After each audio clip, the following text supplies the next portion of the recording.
take a look at what's happening in the morning headlines. We've got our coffee and I want to say tea, but it's actually just hot water for Tums. Why are you exposing me? Hot water, lemon. Hot water and lemon. I'm the unhealthy one. I drink all the coffee.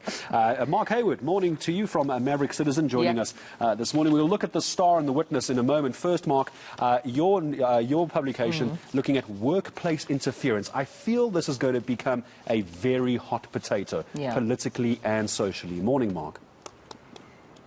Good morning, and thank you for having me. Yes, I mean, the headline this morning is an article by Ferial Haffajee, or the leading article, following Julius Malema and the EFF on their tour of restaurants in Midrand, in Gauteng, to look at the ratio between foreign employees and South African employees. But I think, as Ferial points out, Malema is playing a very, very dangerous game with xenophobia.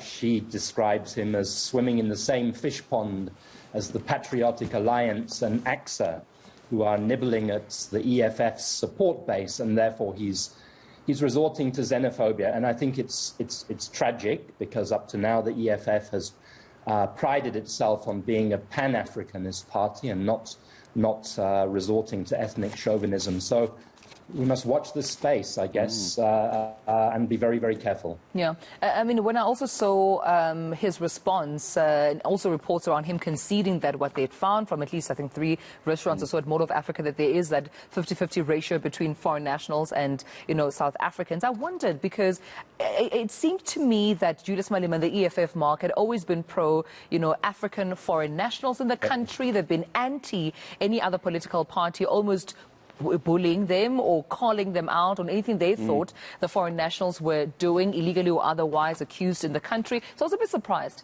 by this, I have to say. Me too, to me. I mean, it's disturbing and it's disappointing, to put it mildly, for the EFF. And I must say it's dangerous, because we know our country is the tinderbox. Unemployment is massive, and to suggest that the problems of unemployment are to be found in foreign nationals is highly misleading. I think that the EFF and all political parties actually would do a lot better to focus on the real underlying causes of massive unemployment and on suggestions about how we can create jobs. And and that links to another story we've carried in the Daily Maverick today, which is about this launch of this new vaccine campus in Cape Town, which is being funded with a donation of $100 million US dollars by the originally South African doctor, medical scientist, Dr. Patrick Soon Shiong. And, that's the way we should be going, frankly. And that's what political parties should be doing, which is, how do we exploit and create jobs in places where South Africa has a desperate need, rather than seeking to play a blame game. So that's what's happening in the Daily Maverick as well. So grab a copy of that. Mark, the Star, quickly, if we look at their headline story, they do have the red berets on inspection. It's their photo they've got.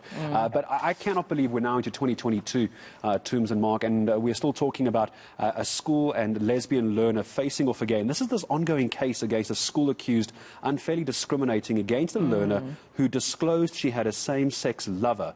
Should be re-enrolled at the Equality Court. It's bizarre to think all these years later that this is still actually an issue. Yeah.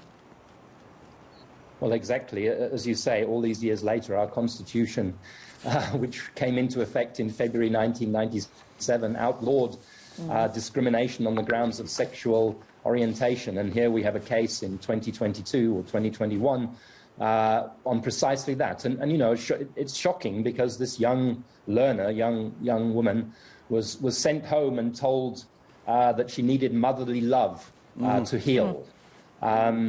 So clearly, it's an important story, and it's important that the High Court has referred it back to the Equality Court, who initially, wrongly, I think, and the High Court found this, declined to deal with the matter on kind of technical legal grounds. Yeah. I want to also move to the Witness newspaper, Mark, if you may allow me. The leading, headline there being Dirk standing defiant, pushed to remove Peter Maritzburg ANC MP over Ramaphosa complaint. It seems the ANC bigwigs there at the party's caucus in Parliament are actually pushing for the removal of Peter Maritzburg ANC MP Mervyn Dirks. This quote here is saying that he's no longer part of the chat group and so basically and technically no longer a member of the ANC strategy committee.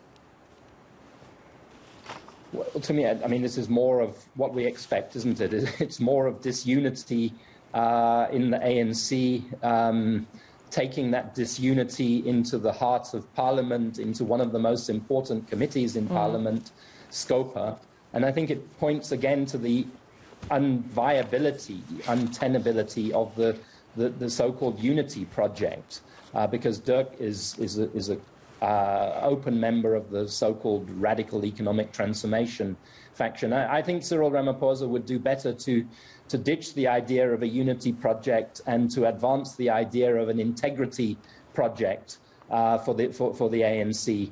And he would benefit, he'd help all of us in the country by doing so, because this story, I think, will be repeated in many, many different manifestations throughout 2022 and beyond. I think the key word ahead of the ANC elective conference, many critics would agree, has got to be the word integrity ahead of that elective conference. Absolutely. Mark, always good to have you with us. Mark Hayward from Daily Maverick joining us this morning. So grab a copy of their paper as well, also The Star and The Witness this morning. Now,